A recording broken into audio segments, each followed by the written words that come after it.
Seguramente todos hemos escuchado alguna vez que la historia se repite y también seguro hemos visto en las noticias precisamente cómo la rivalidad creciente entre China y Estados Unidos se asemeja a una nueva guerra fría. Buenos días, yo soy Mariflor Olmedo y hoy voy a explicar qué es la guerra, la paz y algunos otros conceptos asociados que son fundamentales en el estudio de las relaciones internacionales y en este caso para entender la relación actual entre China y Estados Unidos. En primer lugar, ¿qué es la guerra? La guerra es la resolución de controversias a través del uso generalizado de violencia. De igual manera, según Karl von Clausewitz, es la continuación de la política por otros medios. Además, se recurre a ella al no haber instancias que limiten a los estados en su disputa por el poder. Es importante comprenderla y estudiarla para entender los contextos, las consecuencias y básicamente el antes, el durante y el después, tanto de un país como del sistema internacional en el que vivimos. Existen tres tipos de guerra, la general, la limitada y la civil. Estas se diferencian entre sí por sus objetivos y las armas utilizadas. En la guerra general se encuentran objetivos totalizadores y se emplean todos los recursos militares así, posibles para lograrlos. Este tipo incluye a la guerra hegemónica, que se da cuando se rompe el equilibrio de poder en el sistema, ya que hay una potencia insatisfecha que desafía al hegemón. Al terminar, la consecuencia principal es la transformación del sistema internacional, ya que hay un nuevo status quo y es diferente la distribución de poder. Con el nuevo equilibrio de poder se alcanza la paz sistémica. Por otro lado, la guerra limitada tiene objetivos muy específicos y se moviliza la capacidad militar de una manera selectiva. En cambio, la guerra civil se da entre facciones rivales dentro de un mismo Estado. Este tipo de guerra es importante a nivel internacional, ya que se involucran otros estados de acuerdo a sus intereses y hay un impacto e inestabilidad regional. Aunque su nombre no lo señale, esta guerra va más allá de las fronteras y muchas veces hay violaciones brutales a los derechos humanos y no hay nadie que vele por los ciudadanos dentro del territorio nacional.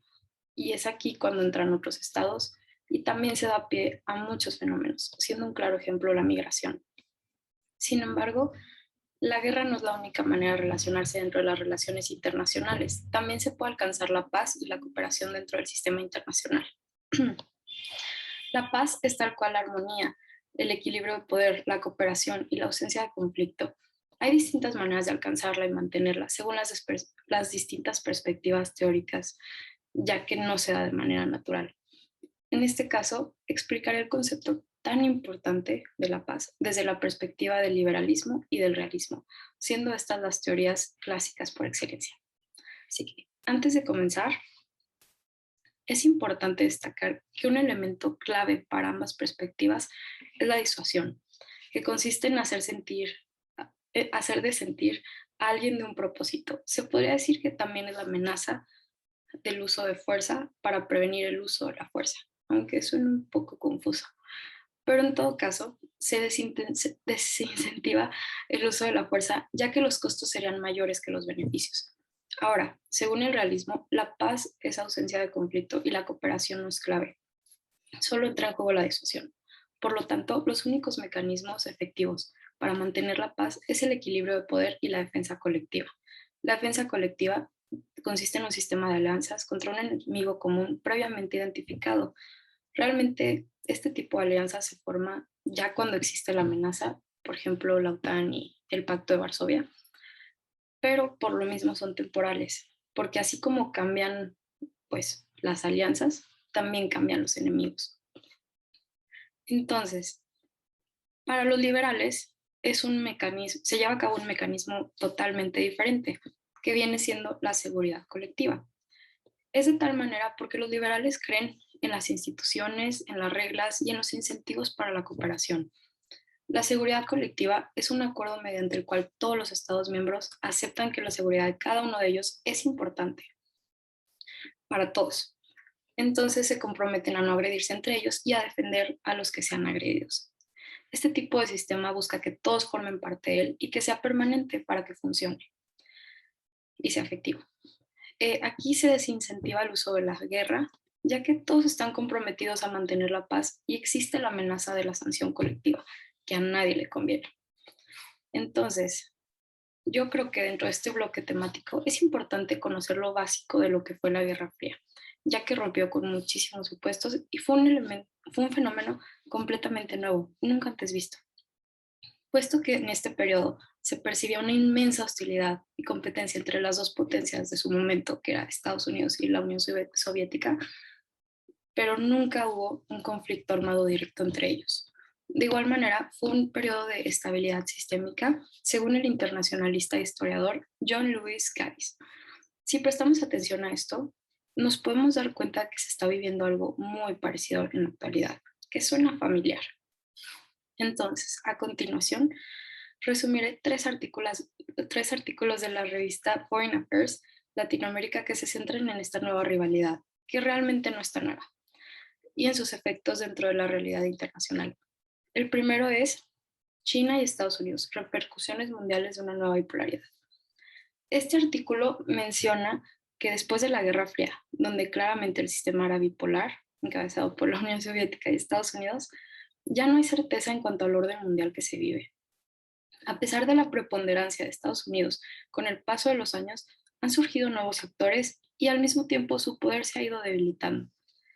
Y por lo tanto no se cree que sea un orden unipolar, pero tampoco se cree que sea multipolar, ya que las potencias que existen en el momento no son tan fuertes.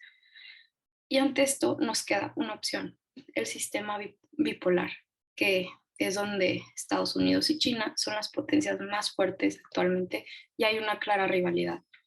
En el artículo se plantean principalmente los dos posibles tipos de bipolaridad que se podrían llevar a cabo y sus implicaciones para el resto. El primer tipo es la bipolaridad distendida, donde las dos superpotencias son interdependientes y no es conveniente una confrontación, ya que solo traerá pérdidas económicas para ambos. Por lo tanto, en este escenario, la cooperación es provechosa y necesaria para ambas potencias y para el resto de los países, ya que podrían aliarse con ambas porque es más flexible.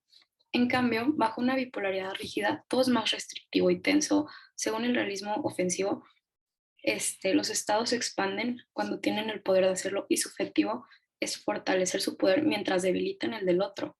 Por lo tanto, los grandes poderes tienden a confrontarse tarde o temprano.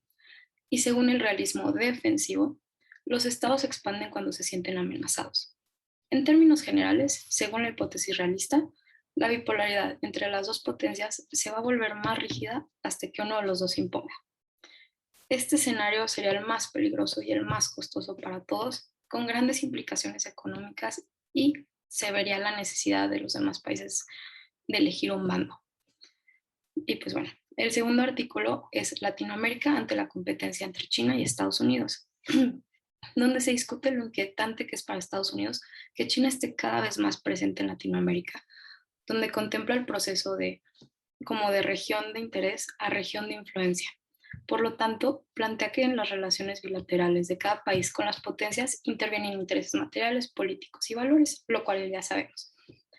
El régimen chino es cada vez más aceptado por sus éxitos económicos y de reducción de pobreza, mientras que las democracias liberales están pasando por un mal momento. La disputa entre dos sistemas opuestos afecta e influye en la política interna de los países latinoamericanos, como una nueva forma de imperialismo que hemos visto antes. La autonomía regional dependerá del grado de flexibilidad o de tensión de la rivalidad. Sin embargo, esta nueva bipolaridad no tiende a pegarse a bloques rígidos como en la Guerra Fría. Al contrario, amplía el mercado y beneficia a la región, ya que ambas potencias, en medio de su disputa, quieren ofrecer bienes tangibles que por vías diplomáticas podrían beneficiar muchísimo a Latinoamérica. Se destaca que en el marco de política exterior de estos países no podrá haber una estrategia de equilibrio ni de seguridad colectiva, ya que no son viables para la región, no se podrían lograr tan fácilmente. Entonces, la estrategia adecuada sería la de acomodación y oposición a los dos polos según temas específicos y como mejor convenga. Finalmente, en el artículo Competition Without Catastrophe, How America Can Both Challenge and Coexist with China, la idea principal es que se debe dejar de aplicar la misma lógica que en la Guerra Fría. Estados Unidos debe aprender de la Guerra Fría. Para eso sirve la historia, para aprender de ella. Pero no debe de tomarla como analogía en el curso de acción actual hacia China. El error principal de la política exterior estadounidense también ha sido que puede transformar a China y que lo puede hacer también a través de la competencia, lo cual no ha funcionado. Ambas potencias deben aceptar y aprender a coexistir con el poder del otro. La coexistencia ofrece la protección de los intereses de ambos y evita tensiones, pero no significa el final de la competencia, eso sí. Por lo tanto, Estados Unidos debe dejar de ver a China como la analogía de la Unión Soviética moderna, ya que tienen perfiles muy distintos. La analogía de la Guerra Fría no aplica, sinceramente no aplica, y, o sea, ya que no se ven ni guerras proxies ni división internacional ideológica. Sin embargo, China constituye un competidor económico cada vez más fuerte y ambos países comparten aliados.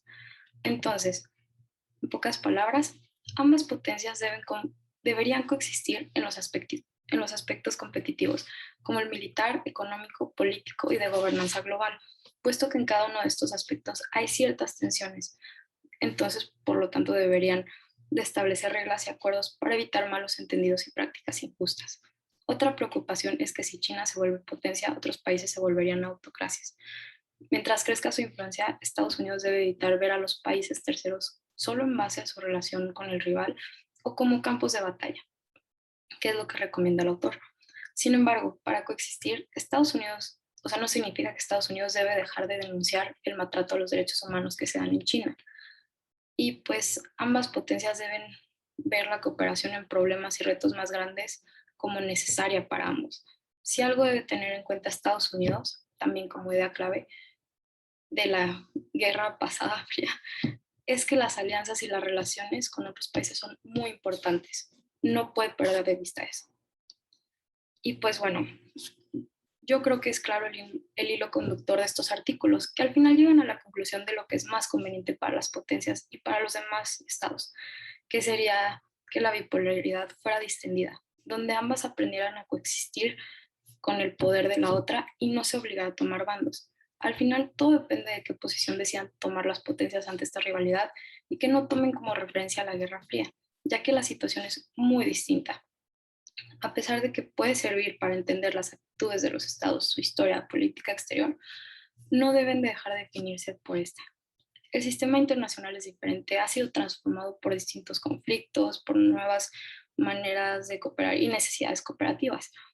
Por lo mismo, aunque parecen casos de rivalidad muy semejantes, son de distintas épocas y se deben comprender las diferencias en el carácter de la rivalidad y en los nuevos intereses.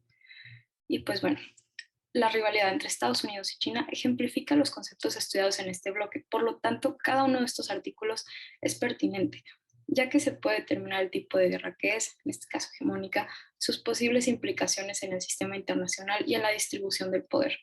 De igual manera, nos dan una idea de cómo se puede alcanzar este equilibrio paz sistémica y de cómo los costos de incurrir en una guerra de cualquier tipo serían mayores que los posibles beneficios de probarse como hegemón. Siempre es mejor seguir las reglas y el derecho internacional y las instituciones en un marco de cooperación. Y pues bueno, así como en su momento la lucha ideológica que caracterizó la Guerra Fría entre Estados Unidos y la Unión Soviética fue algo nuevo, esta guerra comercial de carácter meramente económico, que se sobrepone a la diferencia ideológica entre ambas potencias, es también algo completamente nuevo, sin precedentes. Por lo tanto, no se debería esperar a que las potencias actúen de la misma manera, de hacer bandos y restringir alianzas, ya que no resultaría beneficioso para nadie y se traduciría en pérdidas económicas en el contexto actual. A pesar de las semejanzas en las decisiones de los estados, el contexto es diferente y sus implicaciones son diferentes. De igual manera, la globalización y los retos modernos que afectan a todos los estados hoy en día dificultan la ruptura en la cooperación. Por lo tanto, a pesar de sus diferencias, estoy de acuerdo en que China y Estados Unidos tendrán que seguir cooperando y por eso sería lo mejor que aprendieran a coexistir por su bien y por el de la comunidad internacional. Muchas gracias y bonito día.